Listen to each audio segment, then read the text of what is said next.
people, thank you for making time with us on another exciting edition of People and Places here on Ghana Web TV. We are at the Bunso Eco Park in the eastern region of Ghana, and we are going to have the adventure of our lives. There are a lot of activities we are going to explore today. There's horse riding, there's a canopy walk, there's hiking, there's zip line, any other thing you can think of. This park is about 86 years old. We are doing this together, of course, and we are going to be going around with the facility manager who is serving as our tour guide for today. We'll meet him and get right to it after this short break. Don't go away. The name is Wanda Amihagan.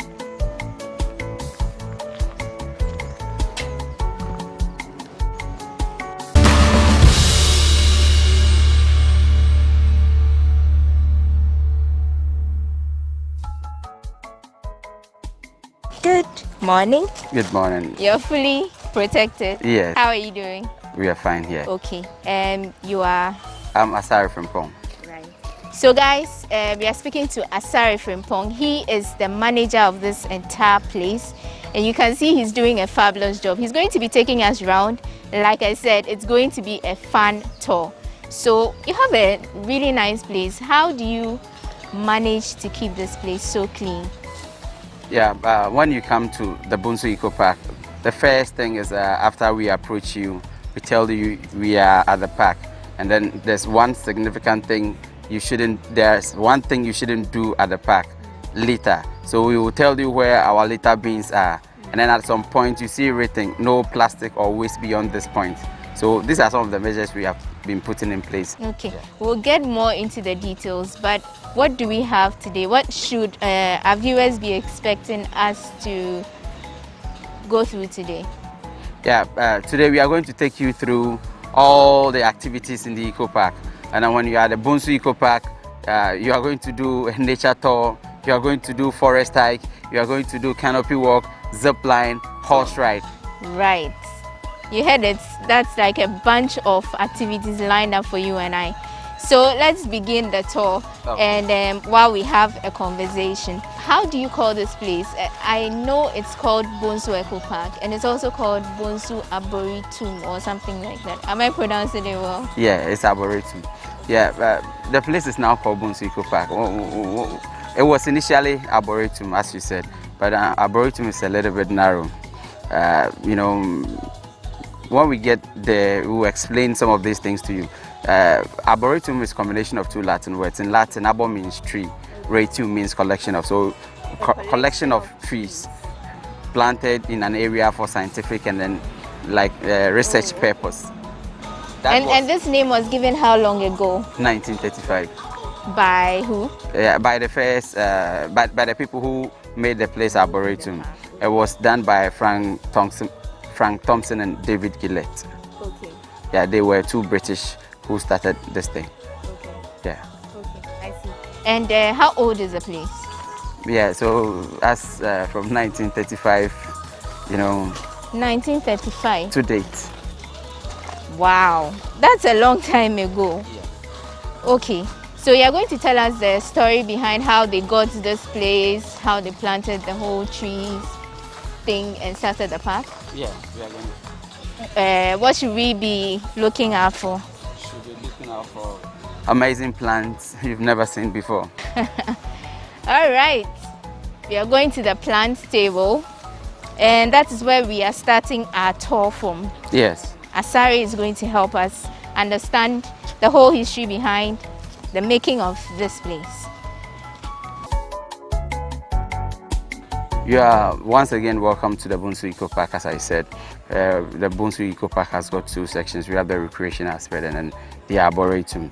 We put this thing together to form the Eco Park. The place was for research purpose until 2014 when Mr. Kennedy Asari came here to construct the canopy walkway. And then from there, people begin coming here for tourism purpose, not for scientific purpose anymore. So through then the place needed to be developed. That is why gradually we keep adding things like the zip line, the horse ride, and then we prepare a place for the kids. But so it means that before 2014, if you came here, it was practically a forest. Not only a forest, but a forest with plants, that are being labeled for research and then solely scientific research. purposes. Okay. So what are we seeing here? What things do we have here? In our arboretum, there are 610 species of plants in here. 90% of them are medicinal, 7% are for timber industrial purpose, and 3% are ornamental plants. This is the tip of an iceberg of what we have in here. We call this one Lecitis zabucajo. It's a tree that bears a pot with a lid, like that. Really? So, wait, you see this on the tree? Yeah. With the lid? Yeah, we are going to see it. Okay. Usually it springs up like this. During its maturity stage, turn down like that. And then when it's ready, fully ripe to be eaten, through an explosive mechanism, the lid comes out. Boop. And then the nuts begin to drop. This is how the nuts look like. They taste like almond. Wait, they are edible? Sure, they are edible. Okay, I see. The common name is monkey nut. So people actually eat this? Yes, we eat them. Okay. You see, as I said, its season is late July to late October. During those periods, when the lid comes out, this can contain about 25 to 45 nuts, depending on the size of the pot. The bigger the pot, more nuts. The smaller the pot, less nuts. And then when, by a week or more, all these things will come out. This will hang a year before they drop. So all those we ate last year, they are still hanging on the tree. I see. And then we will go there and then we'll see them. Okay. All right. And what are these? These are the smaller versions of the same. Yes, they are not like smaller version, but they are like from the same family. This is called Brazilian nut, Bertholletia excelsa. That's a scientific name. Yes, the common name is Brazilian nut. Okay, Brazilian nut. It's 3 times harder than coconut, but it has got an easy cutting area. It has also got husk covering it like coconut. And then you see, just as palm is our main source of oil, we go to the Southern Americans, they get their oil from Brazilian nut. But Brazilian nut oil is very good, very, very good. It's rich in omega-3 fatty acid, and we know what it does. Yeah. It helps with the cardiac problems. Yeah, so people like them. Okay, so these plants, they go out, you harvest them and give them to people, or you would have to come here to access it? Yes, you have to come here to access it. All what we do is we make seedlings out of these things, and then we sell the seedlings. When you are here and then the season is on, whatever fruit that is ready, you can eat some. So it is for our customers and then the people who come in here. I see. So I'll get some to take away. Yes, anything that is that is in season. Okay. You are going to have them. Great. Do we have any other different things here? Yeah, we have. We call this one Mare Balanitis wilsoniana. The common name is Krobo. Krobo is a fragrant plant. In the olden days, Krobo. Who gave the name Krobo to it? You know, the accounts usually name things to people who are fond of using it or like the way, so the accounts named it. So the Krobos usually use this? Yes. Years back, during their puberty program called Depot, you know, they will be performing some rites for the little girls who are getting into their adulthood. Yes. And then during that process, they cut these things into two. It's white in form. So they just scrape it somewhere and then paste it on the little girls who are going to perform the rites. Oh, those markings on their bodies? Yes. They are from this? They are from this. Oh, they were from this. They were from this? Yes. And then when they use them, 1 week of continuous bath, they will still smell good. Oh. I don't know if you've heard of Krobo powder before. Usually it's in small thing. And then when you want to the big or the full container of powder to smell good, then you just apply some small Krobo powder and then you mix it. Yes. Oh, I see. They are from this. In the olden days, our forefathers did not have means of embalming cups, so usually they were using this. They grind this thing and then they smear it on the body. On the body. So this is a ripe. No, this is a different fruit. Thing. Yeah. Okay, I'm getting it mixed up. So right. That is Mare. Okay. Krobo. Balanitis. This is this. When you cut it into two, this is what you are going to see. It's called Precralima nitida. Anything nitida in Latin means bitter. Okay. It is 5 times bitter than the bitter leaf. Wow. And then when you take it, even the next morning, your mouth will still be bad. Okay. But it's rich in alkaline. You know, we all know what alkaline does to the system. Yeah, it neutralizes the pH. acidic content, therefore making you, when you are suffering from indigestion or any other stomach problem, it heals them. But it's very hard to take. And then due to the fact that it's extremely bitter, it contains disulfiram, an element that makes things bitter. What happens is they used to deter kids from sucking their thumb or breastfeeding. Yeah. So you put it on the thumb of the baby to prevent it. And then they will never suck their thumbs it's again. Because it's very bitter. Okay, but even for the medicinal purposes, do people take it raw? Yeah, even though it's bitter? I take you them. take it? I take them. So you like the seeds inside? Usually the seeds are more powerful. I mean more bitter. Okay. And then when you want to stop somebody from taking alcohol, sometimes you grind about 5 of them, and then you make it's colorless. You mix it with the alcohol. When the person takes it, the person will vomit. And then from there, that's the end. Take alcohol again. See. That's interesting. Very interesting. How for this one, we all know it. Prekese. Yes. It's called Tetra. You have the tree here too. Yeah. Okay. Tetra plera tetraptera. Okay. And then the common name is Aden tree. Yeah, it has also we got know it as Prekese. Yeah, it's good. It has also got depurative activity. So when you take them, it will be washing away, it helping you with blood circulation and blood purification. It's very good. But usually when we talk about, every time I talk about this, then I do a little bit herbal medicine. What happens is, everybody thinks this is good. So you see people cutting these things into pieces and then putting them in, mixing some with some water without boiling, and then they begin taking them. Oh, people take it raw? Yeah, people take it raw. Okay. And it's very dangerous. Okay. Yeah, because why? Because when this thing stays in water more than 12 hours, when you take it to lab, microbial load begins to go up high. Microbes comes in. Okay. And then more than 18 hours, aflatoxins will begin to develop. So it becomes poisonous. That is it. Okay. So the best practice is you boil them and then you use them. You can keep them in fridges and such stuff. Okay. Okay. Great. Is that it for our plant section? Yeah, I think, okay. Let me try to remember. Let's see if you know this plant. I know.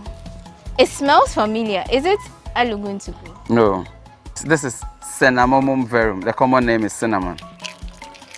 Oh! This is cinnamon. Really? Ah, I see. Okay. Yeah. The tree is also here. I know of the bark. The bark, yeah. Yeah, but I didn't know of the leaves. I didn't even know the leaves are used to. They are used. Okay. The leaves are anti-sugar. They washes away sugar from the system. Yeah. But when people think, or we just hear cinnamon is good, we begin to take. It's not good for those who are suffering from ulcer. Okay. Cinnamon is not good for them. Yeah. But aside that, any other person can take, especially the bark. They are immune boosters, so people use them a lot. I see. So we'll talk about a few of them and then we go. This is called Xylopia ethiopica. Grains of Salem. Yeah, the trees. Xylopia ethiopica. Okay. The common name is grains of Salem or Negro pepper. Local name is Mentia. Oh, I see. I need to trick you a little. Yeah, you need to give me all the big names first. So that is the Xylopia, Mentia. Okay. But where are the tiny things? Yeah, it's almost getting out of season. They are up there. Okay. They've opened red like that up there. Okay. I think they are almost gone. Yeah. In May they are not in. They are almost out. Okay. Okay. And which other trees do we have? This is Melissia excelsa. The big tree? Yes. The trade name is Iroko. The local name is Odum. This is the big Iroko tree. This is Odum. It's African teak. What's the story behind this one? Oh, the only thing that makes it significant is 87 years of age, and it's a 4-log tree. And we know Odum is a hardwood. 87. It means it was one of the trees that was planted when the park started. Yeah, some of these things were not planted, especially the indigenous plants. So they just grew up. Just like, during the normal wind seed dispersal. For example, when the Prekese falls, Yeah, through such a dispersal. It grows. Yeah, it grows. Okay. Is this the biggest tree you have here? No. There are other bigger ones. There are other bigger ones. And then older ones. Okay. But I see Osajifo Trail. Yeah. This is the Osajifo Trail, a trail that leads to most of all the other trails lengths to. Okay. Yeah, because the place belongs to Osajifo Amotia. Okay.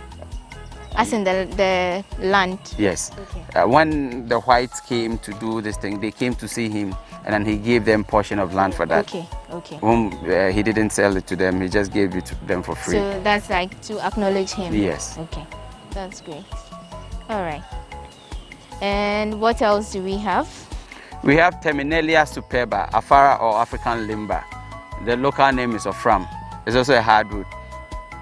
This is almost about 7 log, like 2 times taller than the Milicia excelsa, but it's only 78 years. Okay, so it's taller, but it's not bigger than the old one. Okay. This is Sensepalum dalsaficum. The common name is sweetberry. Others call it miracle berry. The local name is Asan. Okay, that I haven't heard of. Okay. Asa or Tami in Ghana. In Ghana. Okay. What's it used for? Yeah, they are reddish oval in form. They are, the reason why they are called sweet berries is like they are very sweet. But this is the secret behind its sweetness. Now, when you take 5 to 10, today everything you take becomes sweet. Even your saliva becomes sweet in your mouth. So when I want to take Precralima nitida, when I'm having stomach the very upset, bitter one. Yes, take the sweet berry first. I'll come and take about 10 to 15 of these ones. And when I take it, it becomes sweet in my mouth. Really? Yeah. That's why it's called the miracle berry. Yes, that's why people so the call it very miracle bitter berry. plant becomes sweet, very in, sweet your in my mouth. mouth. Wow. I should try it sometime. But it's out of season now, right? Yes, out of season. And then what happens is, you know, this one, you are not taking any sugar into the system. It's natural. Yeah, it's natural. What happens is not like the natural sugar we get from mango or banana and such stuff. No, they are not like that natural. But I mean, what they, you know, the sweet bar, where you feel the sugary or the sweet taste from sugar. Yeah, it forms sugar chain there, and then they come together. The enzymes come together to tell the nerve to tell you it's sweet. So it's a trick. Oh. And so if you want to break the sugar chain, you put salt at that point. It will break the chain, and then your mouth will be back. I see. Okay. So you can intentionally take the sweet taste out of your mouth. Yes, by you can. Salt. By putting salt. Okay. In your mouth. Okay. On the tongue. Okay. Yeah, it will break it, and then you'll be free. Okay. Cool. All right. How big is this park? Yes. It's 40.1 acres. That's very large. Yes. Wait, it's a swing?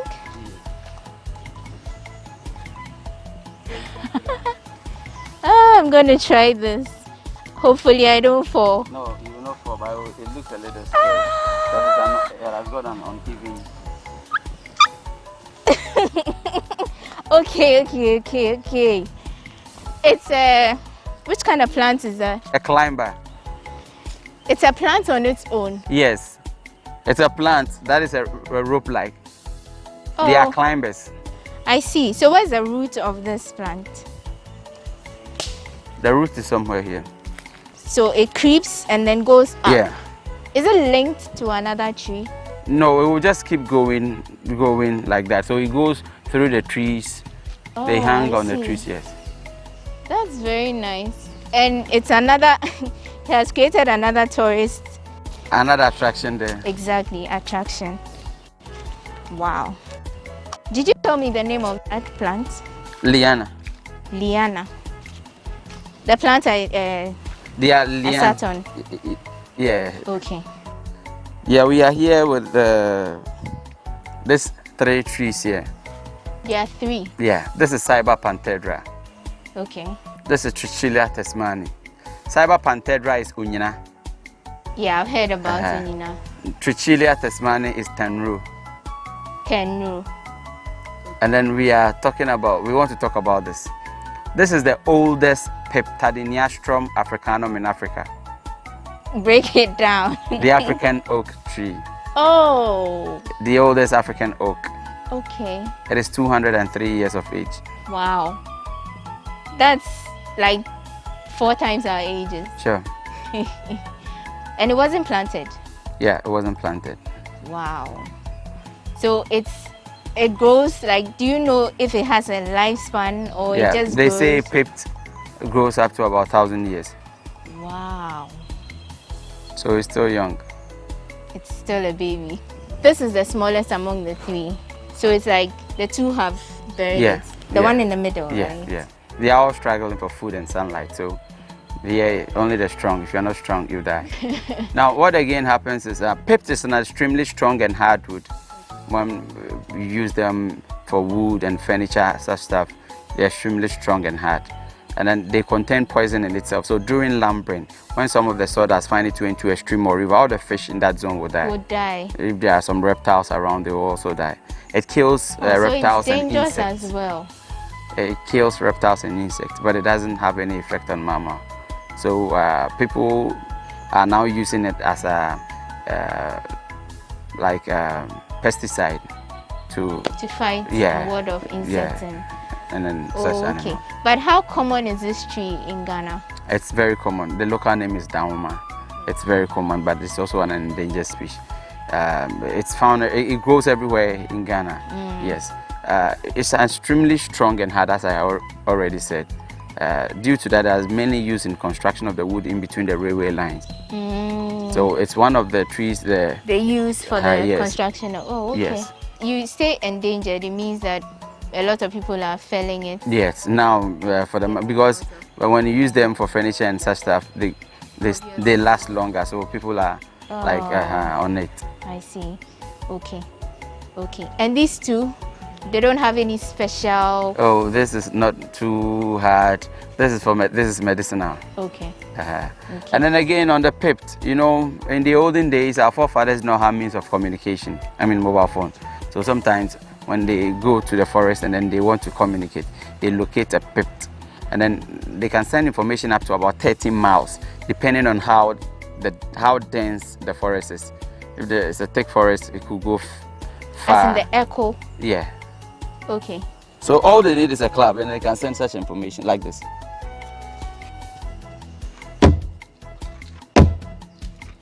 Oh.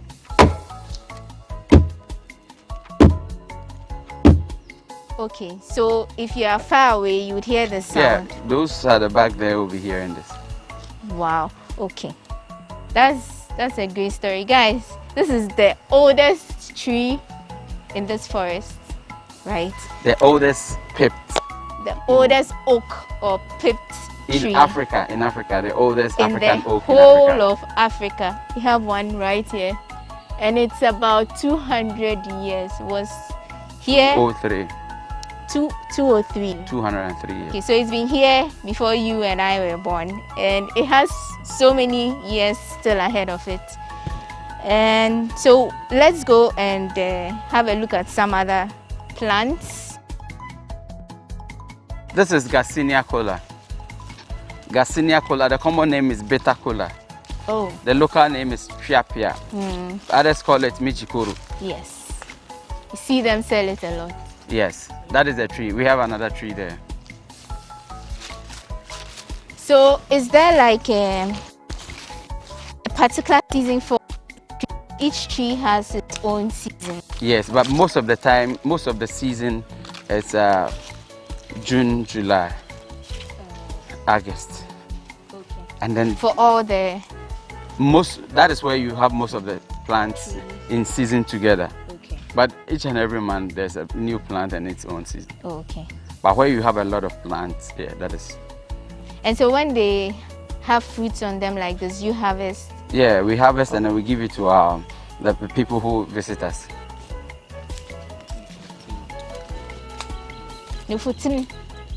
Wait, we need to pause and learn about this. I recently heard about it. Tell us a little bit about it.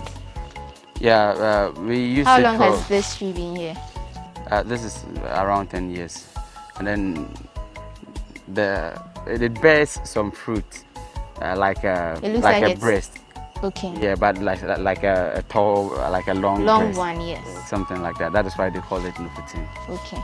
Yeah, they use the chaff to treat skin disease. Okay.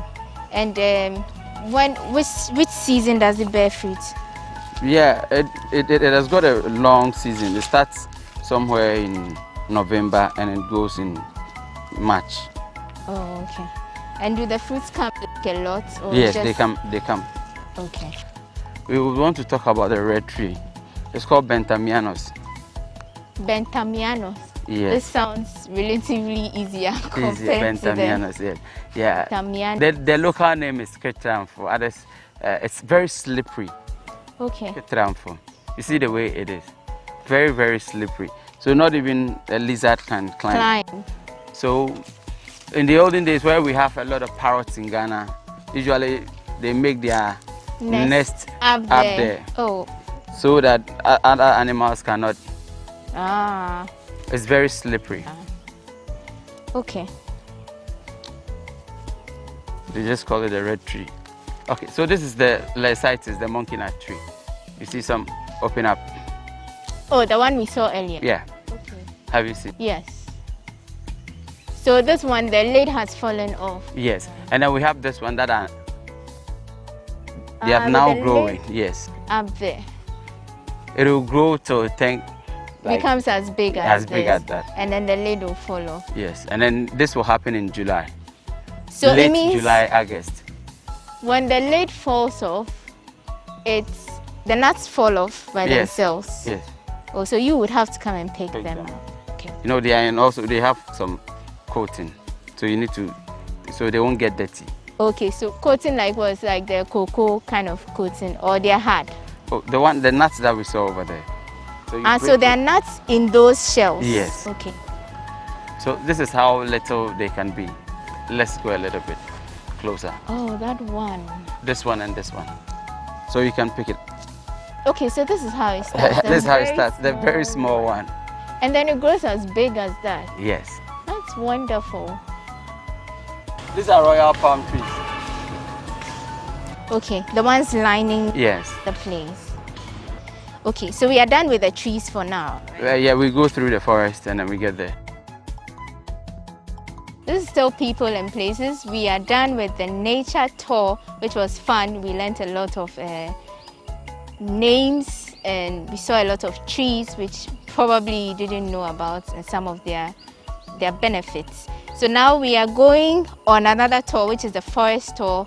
Asari is taking us round, and this is the entrance. So come along, let's go have some fun.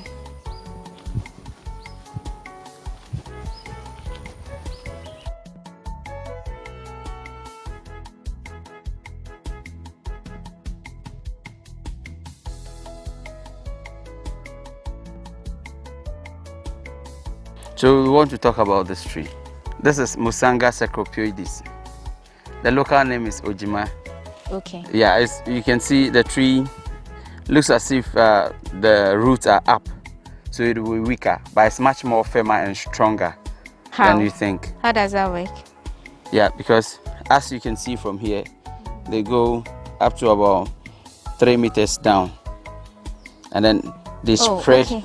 As they've spread up, the same way they spread downwards.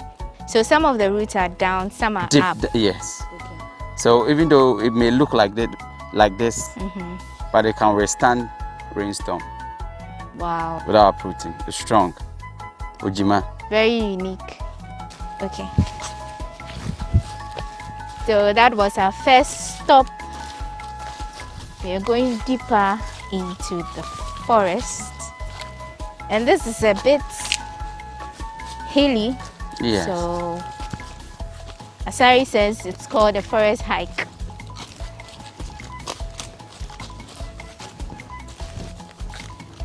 Okay, so is this place always clear like this, or you have to weed from time to time? No, we don't weed. It's a semi-deciduous forest. We allow everything to grow naturally and then wild on their own. Okay. And are there reptiles like snakes? Sure. in here? Yes, please. There are snakes? Yes, please. Like which types of snakes? Oh, we have all the mambas here. Wow. Including the green mamba. Sure. So there may be one on a tree and we may not know. Yes, that is it. Have you ever been bitten by a snake here? No. You've never had? But I've always been seeing snakes. So you're used to them? Yeah. You don't have a snake phobia? No. But we have a plant we used to treat the king's mantle or the banjia. We used to treat snake bite and such stuff. Okay, So, but yeah. has any like tourist or No, anyone? we've never experienced You never somebody being bitten by anything snakes. like that. So like we can be going like this and then we just see one snake pass by.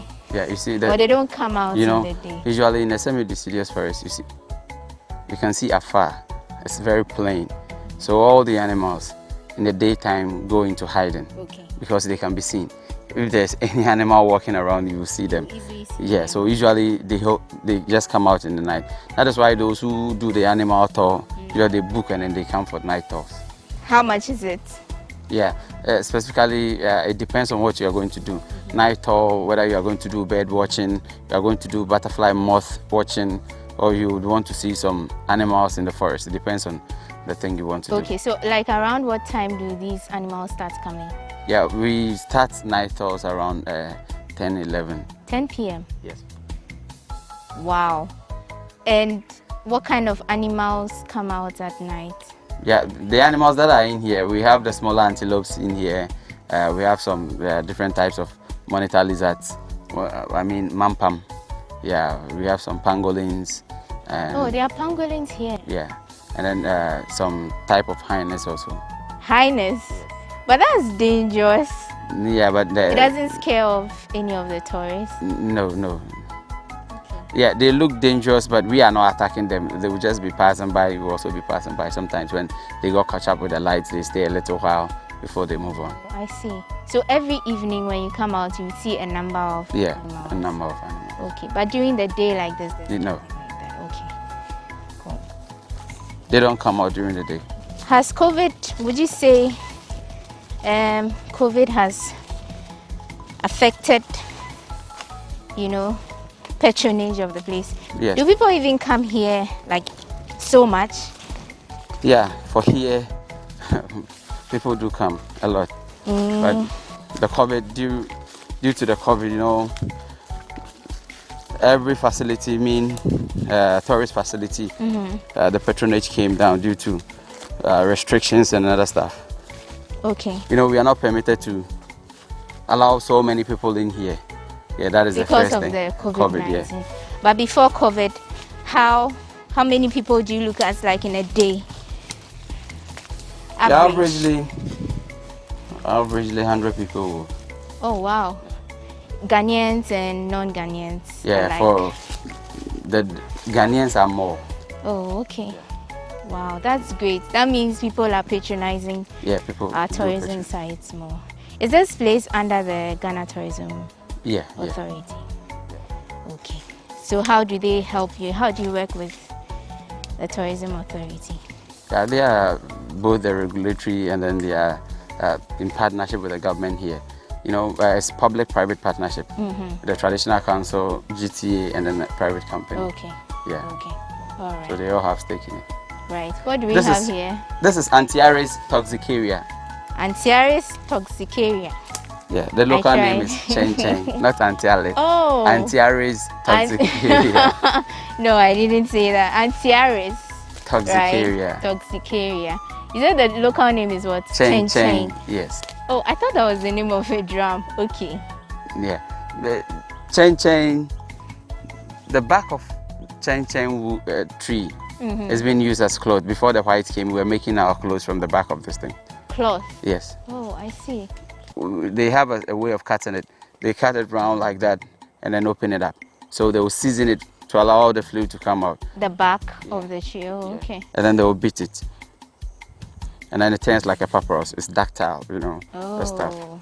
And then that was it's even the clothes for the Zulus in South Africa. They keep wearing them Oh. Okay. So this is what from it's the back made of this thing. from. I see. Yeah, in the olden days, we were wearing them before the whites came to bring us such clothes. And then after using them, it became a cloth for the warriors, and then the fetish priests, and then I see. Those other people. Okay. And then there's a story behind it that there was a warrior who was about to lead Ashantis for a war, and then he went to season so many of these things. Remind you, I told you the fluid inside are poisonous. Yeah, so usually they dip the arrow, the tip of the arrow inside, and then they dry them. So when they shoot it on against enemies, it hurts you and it poisons you. Yeah, so that you can die. I see. So eventually he has a little boy, only one little boy, who got in contact and then died. So like he was down morally, he can't go for the fight. So he was summoned, and then he told the people to tell Tum for Chen Chen Bie Dimeu. Oh, so that's the origination of that. That is the reason, yes. And then Alaji K from Pong composed a song from Chen Chen Bie Dimeu, yeah. Oh, okay, so this is Chen Chen. Yeah, that is Chen Chen. Great. So we are using this way up, and we are going to the oldest Dutch building outside Europe. Oldest Dutch building outside Europe. It was built in 1897. So, can you tell us about this plant? It looks a little like kontomire, just colored and all. Yeah. They are flowers, but mind you, the fluid in them are poisonous. Again? Yes, this one also. So there are a lot of poisonous plants here. Yeah. Okay. It's a flower, a common flower that grows in any part of Ghana. Yeah. There's a little tale. They said once upon a time, a farmer went to the farm, a painter went to a farm, makes his paint and then splash it on the cocoyam leaves. That's why it looks like cocoyam. Yeah, it's just a little tale, local tale. That is like the folk tale. But they look like them. Very nice. So these patterns come with the flowers. Naturally. Oh, that's very nice. Very beautiful. Okay. So we are at a place, Asari says it's called Amantuo Miensa. It's a small pathway that leads down somewhere. He's going to tell us about it. Yes. The secrets behind this name.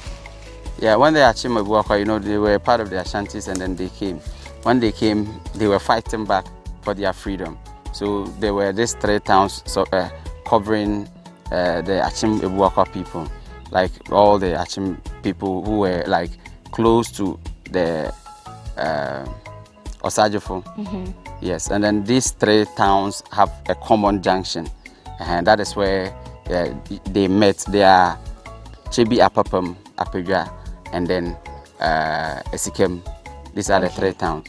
That forms the 3 towns that when they are going for war, usually they protect the Osajifo. Okay. Yes. So they have a junction they meet to take, they are warriors from all these 3 people. They will come and then meet. Strategize. Yeah, meet the Osajifo at a junction before they embark on the war. Okay, so this is the junction, or it leads to the junction? So this is the way that leads to the junction. Oh, okay.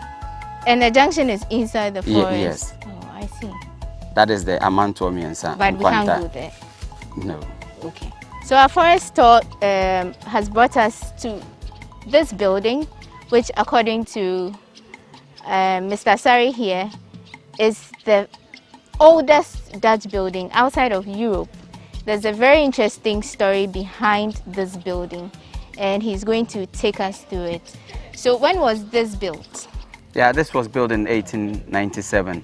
It is the oldest Dutch building outside Europe. And then this place was where Kwame Nkrumah was also used to stay. And then Flight Lieutenant J.J. Rawlings also used to use the place. They used to use it for? Like a seat of government, like Christian Bong, Peduase, such stuff. So they used to stay here at certain points? Yes. Wow. It was like a hideout or security zone for them. So when you are there, nobody sees you. Okay. During the Second World War, the Queen of England was here. She was in this. Really? Yes. Usually when they come to such buildings and then such places. So it was used. The place was originally used by Sir Gordon Gadgisberg. Okay. Yes. He built it? He did not build it. It was the Dutch. The Dutch came before the English came. Yes. Yeah. It was built by the Dutch. Yes. I see. And you said the Queen. Yes. Used this place as a hideout during the Second World War. Yes. Really? Yes, she was here. When you go to Chebi Archives, where all this information we have, yes, we have the number of people who have been here. Even King George was once also here. He visited this place. I see. So what has become of the place now? It doesn't look bad. I mean, like it's still strong, and I see that people are using it for various activities. So what has become of the place? What is its use now? Yeah, it's mainly used as a tourist attraction. Okay. People visit the place and then come and then listen to the stories behind them, and then since it's still in the forest, why they've kept this thing in the forest. Yeah, we give them all such information when people come in. Who was the last person to have stayed here? I think it's President Rawlings. Oh, I see. That was around. Do you know which year that was around? Yes, and then aside staying, he usually sometimes use the place as a hideout. So if he doesn't want to be out there, maybe just wants to have some days. So this is where he used to come. And then I remember in 2001, the regional minister wanted to come and then stay here. He was coming here and then going, something like that too. So it later became a presidential guest house, so like a place meant for the president, the ministers, and then prominent people. Okay, but is it? Can it still be used for that purpose? Is the place still in good shape? Yes, it can be used for that purpose. How many rooms are in there? It's 4 bedrooms. Okay. Yes, and then a kitchen and like two other rooms outside, and then there's also a security building with a garage and such stuff. Okay, so it's well finished. Yes, it's well finished.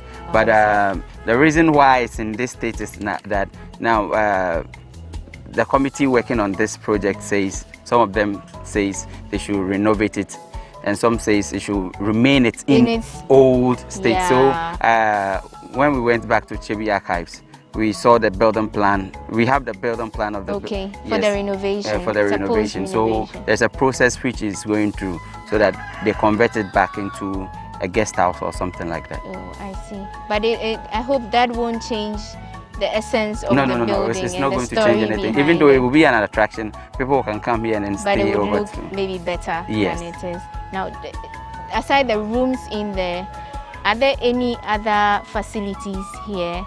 I understand it used to have underground rooms or something like that. Yes, those days it was believed to have an underground tunnel that goes beneath, but now we learned it has been converted into a reservoir that supplies the area. That is why you see the waterworks are just close by. Oh, okay. Yes, so they pump all the water here and then filter it.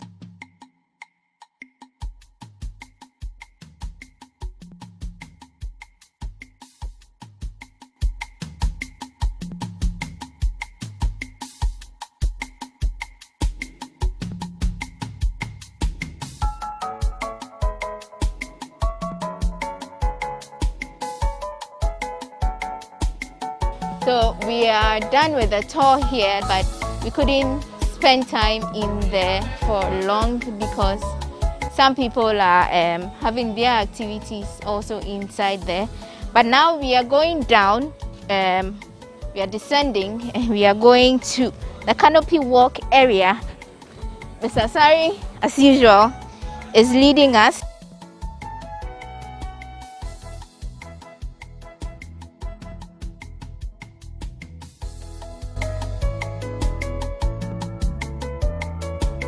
And we are here at the entrance of the Canopy Walk. We are going to do this. I am not sure I'm very brave, but let's do this together. It's an adventure, right? So it's a risk we are taking. We are going up with Mr. Sari, and then at some point we'll have a conversation about this Canopy Walk. Let's go.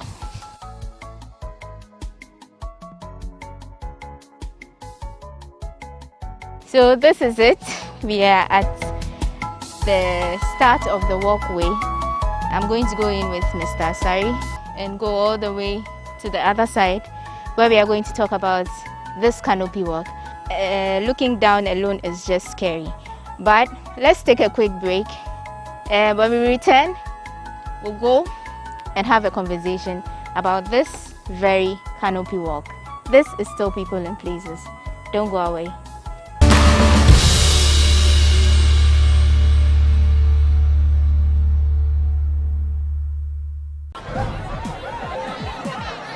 powers and principalities. There's so much fire inside me. Tragedy struck when part of the largest hillside at the kosher rubbish dump collapsed. It's going to be fun to see how he goes about approaching this game.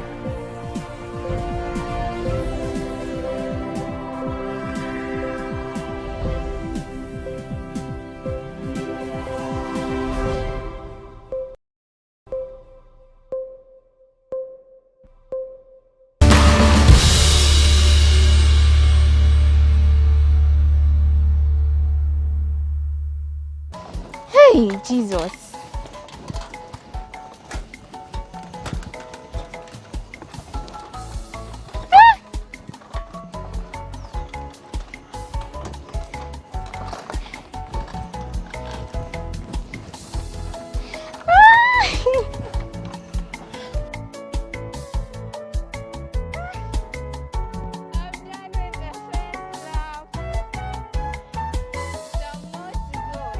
So welcome back from the break. I have done 5 rounds on the canopy walk and I'm left with my last lap, but we want to just have a conversation before we go down.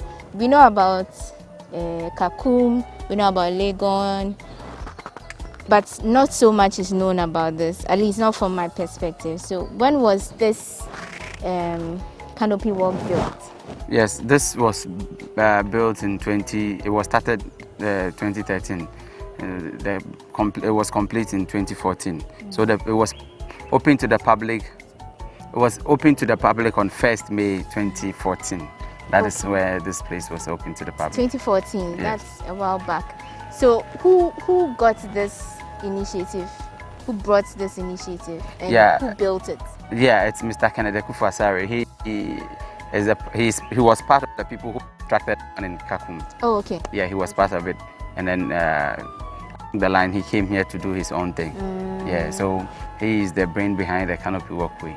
I see. In fact, all the canopy walkways in West Africa, he's the one who's been building them. That's great. So how do you maintain this? Is it maintained in the first place? Sure. Is it maintained? Yeah. How often is it maintained?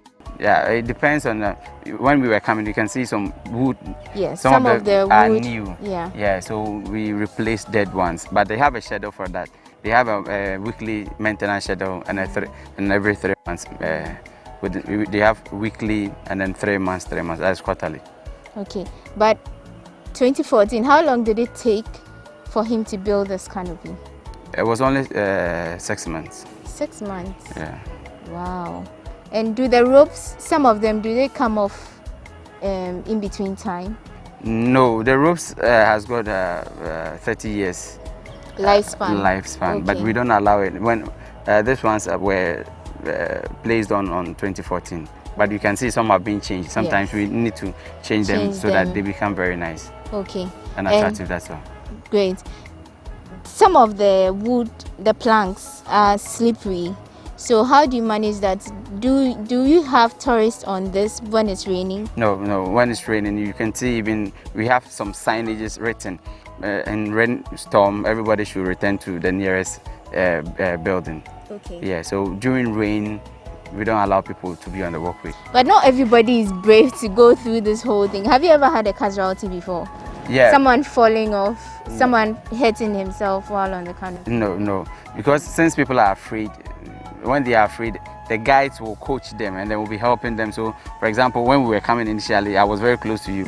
So if I know you can't go, you stop at certain points. Yes, and then we'll help. So we've never gotten any problem with respect to somebody on the canopy walkway having fallen off or having a problem. But how do you feel when people are walking and are screaming like they're coming to die? That's the beauty of the adventure. So we always look forward to see some people crying and then screaming. And that is the beauty of it. So if someone gets stuck in the middle and can't go, you would go for them? Yeah, we go for the people. Oh, yeah. I see. We go there, we talk to them, we try to calm them down and then use a certain means to bring them down, especially whilst they are talking and then we are all going. So then it gets their minds off.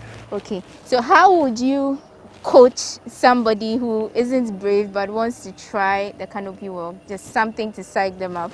Yeah, usually we told you this thing. So many people have for the year.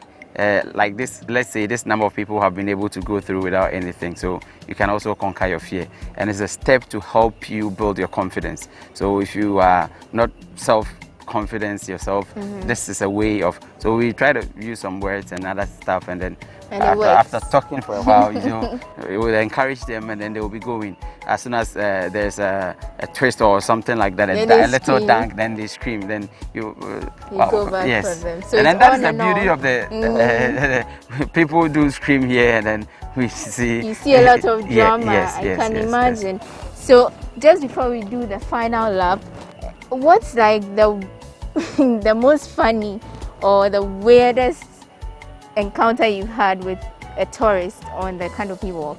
Yes, once we were coming with a lady. The lady says, "I can't go again." Okay, let's go back. She said, "I can't go," so we need to carry her. You carried her, and she was heavy. Back. Yeah, she was heavy. I need to carry her at the back. And then there was one, somebody, 75-year-old lady came here. She came with a group, and then she was like extremely brave than all of the those other people. they came with. So I interviewed her here, right here. Oh. How old are you? She said, "I'm 75 years old." How come you are not so afraid? brave. And then they say, "Yes, I'm not afraid." But the rest of the young guys so she came scared. with, they were rather afraid. Oh wow. Okay, great. Thanks for sharing this experience. So we'll do the final lap, and then we'll see where next Mr. Asari will take us.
Finally, we are done. We are done. I'm so proud of myself. I went through 6 of the canopy walks and I didn't do so bad. Of course, it was a bit shaky and a bit scary, but I wasn't as scared as I thought I would be. So that's it from the canopy walk. Our next stop is here. We have our beautiful ponies behind us, and obviously we are going horse riding. We'll be talking about the whole activity whilst we do that. I'm going to try, to be brave, because this is a moving mammal. I'm not used to it. I hope I don't fall off, but let's do this together. I so oh, thank goodness. So I'm going to do this. Wish me luck. I can just sit on it, right?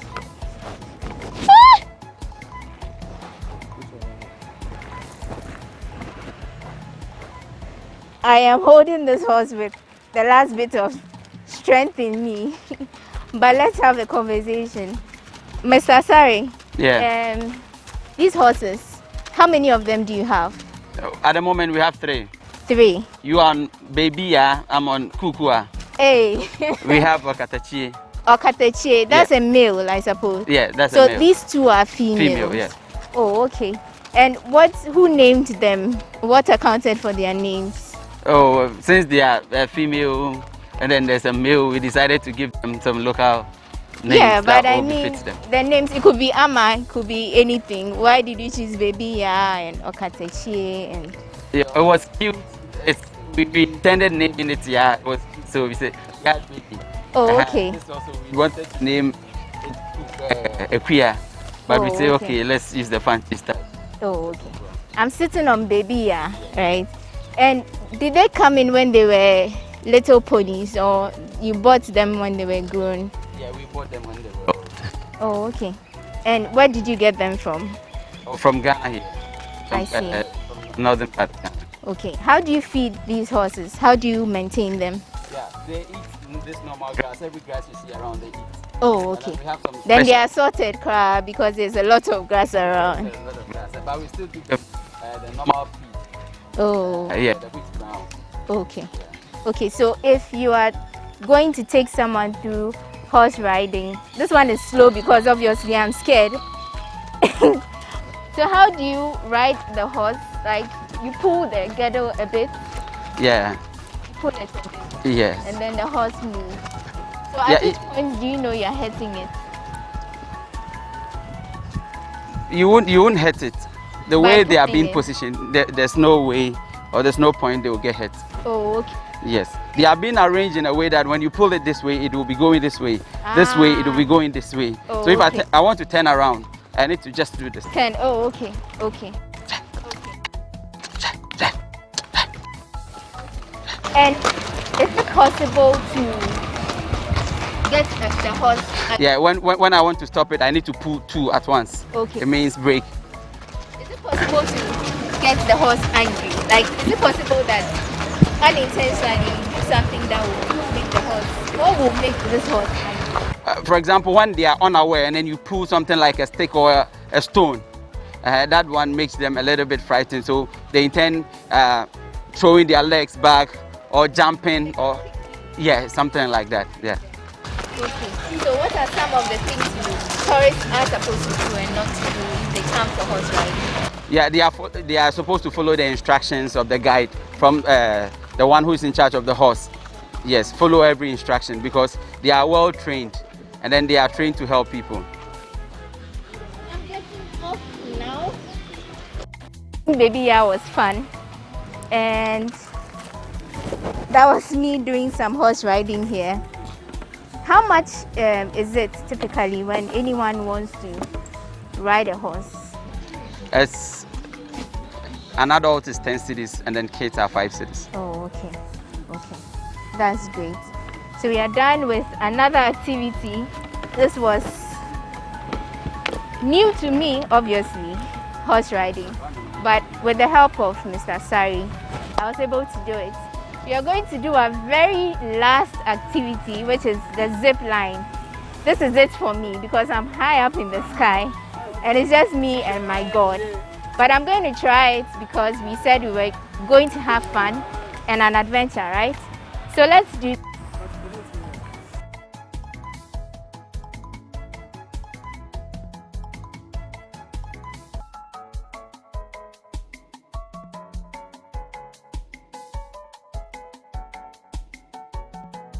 I have my helmet too. This is supposed to help me in case I fall off. So Richard is going to help me get onto the zip line, and then Mr. Asari will be waiting for me at the other end to catch me when I get close.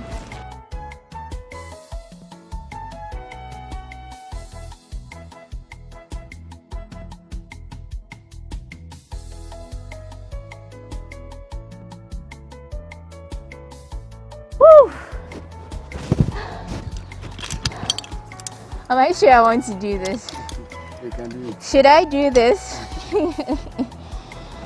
Whew. So I'm going to hold with both hands. Are you just coming?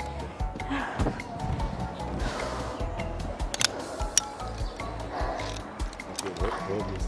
Hold this. With both hands. Yeah. Now drop down. Wait. No, wait. Drop back. Here. Yeah. I should hold this Yeah. with both Hold hands. this. With Hold both this. hands. Yeah. With my 2 hands. Yes. So I'm going to do this. This is 1, 2. Push me more.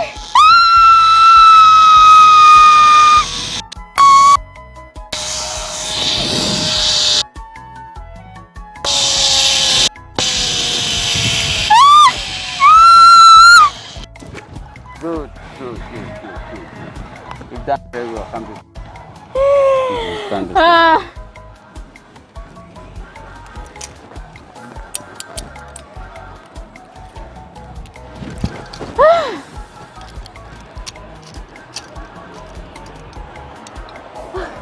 Good. That How was it? Feeling? How was it? It was scary, but it was fun. Okay. But I can't do it again. I have to psych myself Wow. over and over again. But you should try it. It's a lot of fun. You just need a lot of vim. So that's the harness. Okay. So it's very simple. You just hang the harness on it and then you come. Okay, but how sure are you that it would never come off? Because It's called safety harness. It will never break. it would down. never come off. Yes. So you've never had any such instance? No. Oh, I see. I see. I'm sure you have a lot of screaming from the canopy walk to to the zip line. So guys, that's it. That's the zip line experience. It was fun, but it was scary, trust me. And I think I enjoyed myself. You should come here to have a bit of an experience of the place. It's a really packed place. It's full of fun, and Mr. Sari here and his team have been really helpful.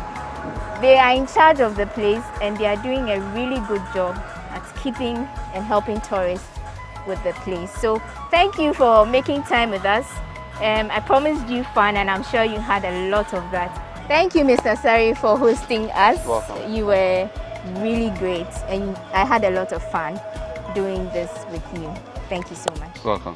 So we'll see you next time. Make time with us on the next episode of People and Places, and I'm sure you would enjoy yourself as much as you did this time round. The name is Wanda Ami Hagan. Stay safe.